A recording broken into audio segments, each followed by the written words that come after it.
When I asked my YouTube community what they struggled with when it came to actually making videos, one of the top responses I got was coming up with ideas. I have definitely struggled with this too in the 10 plus years that I've had a blog and been a business owner. My name is Annabelle. I'm the video editor behind Evergreen Productions, and in this video, I'm going to show you some of the places that I look and then I suggest my clients look when they're trying to brainstorm ideas for their video content. Whether that's YouTube, TikTok, Instagram Reels, or wherever you're posting video content. So one of the first places I like to look is called Answer the Public.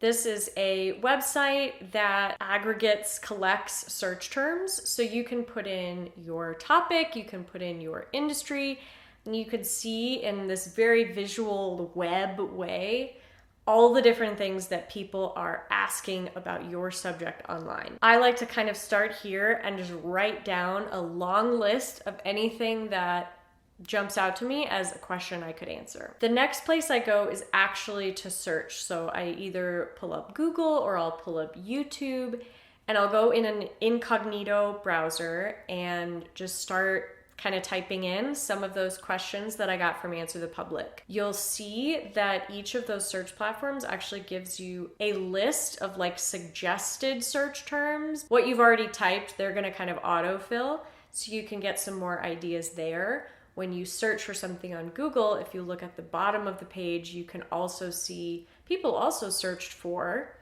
And again, you can kind of just go down this trail, go down this web, and brain dump as many different things as you can think of. Now, another great place to look for ideas is actually in the comments section. So you can go to popular videos that are answering the question that you're thinking about answering. You can look in the comments and you can see what are people asking about this content? What are people asking about this idea? That way you can either answer those questions in your video or they become their own separate video ideas. So this kind of depends on whether you're doing a long form SEO driven video post like YouTube, or whether you're trying to just come up with like quick ideas for your social media. Obviously, the YouTube video is probably going to answer more than one question, even though you might have a primary focus. Then you might have like some sub questions that get answered. But in a short 15 to 60 second reel or TikTok, you're not going to have time to answer a bunch of questions. You're going to be laser focused on like one question that you want to answer. So that being said, you can look in other people's content or popular content, look in the comments. You can also look in your own content. You can look in your inbox and see what questions people are asking you. You can see what questions people are asking on your posts and on your videos. You can also look at your analytics and see which content has really resonated with my audience, which blog posts are getting the most hits on Google. Those are already popular topics with your audience, so you can start there. When I started my YouTube channel, I literally went on Google Analytics. I looked for like my top 5 most popular blog posts that I'd written, and I just did a video for each of them and put it on that blog post. So it was like I was giving additional juice to something I'd already done, and I knew those posts were going to resonate with my audience because I already had the data to back it up. Okay, so at this point, you should have like a massive brain dump of a bajillion different search terms and ideas. This is the point when I actually like to go in and kind of refine and start to narrow down my ideas. For this, you can use an SEO tool like Moz or SEMrush, and start to plug in the keywords and see what the results are, see what the viability of those keywords are, how competitive they are, etc. You can also use TubeBuddy if you're working specifically with YouTube. I really like TubeBuddy because they have this keyword explorer tool. You can type in your keyword and it will kind of give you an idea of how competitive the term is, how good it thinks that the content will do on your channel. This is not a be-all, end-all, but you kind of want to get a sense of like, are people searching for it? Are there a lot of people already ranking for this term?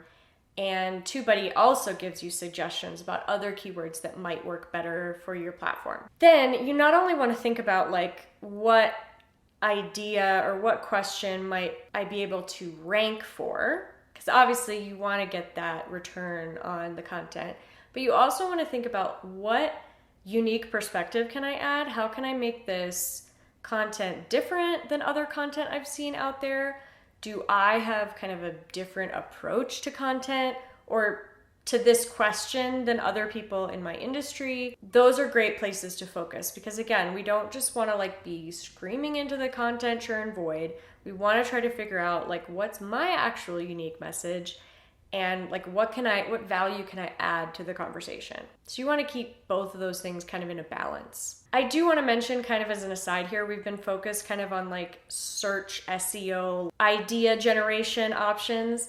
There are also a lot of ways that you can create content, especially for short form video platforms, but even for long form like YouTube, where you have the opportunity to do things like vlogs, behind the scenes, testimonials. I'm kind of focused on this very specific type of video when it comes to coming up with ideas, but there are a lot of other types of video ideas. So you could go to content creators' platforms that you really like and see what they're creating. It's a great idea to look at people outside of your industry, so you're not necessarily like copying what other people are doing, but looking outside of your industry, seeing what people are inspired by, seeing what people are creating and thinking like, how can I apply that to my niche? Or how can I, oh, this person did like a travel vlog, like I want to try a travel vlog. Or this person did a behind the scenes of their workday, I want to try doing that. That's another place that you can kind of start to pull ideas from that are not necessarily as SEO driven, but they still add value to your community in a different way. Okay, so now we've got our massive brain dump refined, hopefully now to a list of ideas that you feel inspired and interested by, that seem like they're going to be a good fit for your platform, that people are searching for on the internet, all that good stuff. So it's really important at this point to organize your ideas. You can keep them on a list in a notebook if that is the best way for your brain to keep track of this information. I personally like to move things digital at this point, and maybe if I've made the list on a scratch piece of paper, I will move all of the items on the list, all of the ideas, into a spreadsheet, and I'll maybe put some kind of indicator of how good the keyword was for my platform. So if TubeBuddy gave this keyword an 89, I'll just put an 89 in there. So again, you don't necessarily have to only go for things that will rank. There's lots of other benefits to creating content that you're inspired and interested by, regardless of how it's going to do in the algorithm. But you've done all this work. It's a good idea to kind of just keep in mind there that way you can do a balance of things that maybe don't rank as well in search, but you're really inspired by, and things that do really well in search and that you have something unique to say about. And then once I have this kind of brain dump list, once they get from the brain dump into like, oh, I actually want to make content about this, what I do is add this into my ClickUp workflow. So I have a YouTube editorial calendar board. I'll put the keyword on that list and start to move it through the process. Start to then take the further steps of scripting the video, filming the video like I'm doing now, editing, etc., etc. So I'd love to know in the comments, what was your favorite tip that I shared from this video? And if I missed one of your favorite spots to look for video content ideas, let me know. And I've included a link here on the screen to a video about camera basics, getting started with filming. So again, natural next step after you've got all those video ideas, it's time to actually hit record. So I'll see you over there.